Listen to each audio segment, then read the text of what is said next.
Anggota DPRD Kota Palembang Dapil 3 Kecamatan Ilir Timur 1, Ilir Timur 2, dan Ilir Timur 3 M. Hidayat menggelar reses perorangan masa persidangan 3 tahun 2023 Rabu 22 November 2023. Hari pertama resesnya, M. Hidayat langsung menjemput aspirasi masyarakat di Jalan Barada Burhanuddin, Pandawa, Kecamatan Ilir Timur 2 Palembang.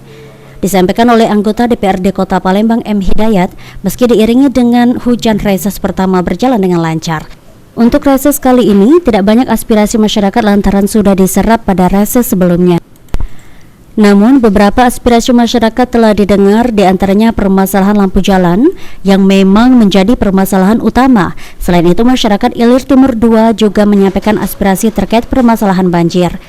Hasil hari ini ya Alhamdulillah diiringi dengan hujan berkah, dan Alhamdulillah masyarakat sudah sangat memahami. Jadi dalam reses ini kita juga lancar, telah memberikan usulan dan menyerap aspirasi, dan tidak banyak di wilayah ini yang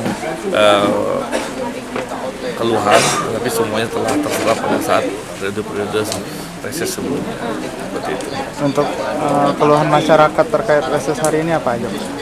Biasa kemarin hari ini adalah berjalan, tapi tidak terlalu banyak lagi, dan KIS dan kartu-kartu sehat ini yang sudah menjadi topik. Tapi alhamdulillah sudah ada dari Dinas Sosial dan Disnaker juga telah menampungnya semua.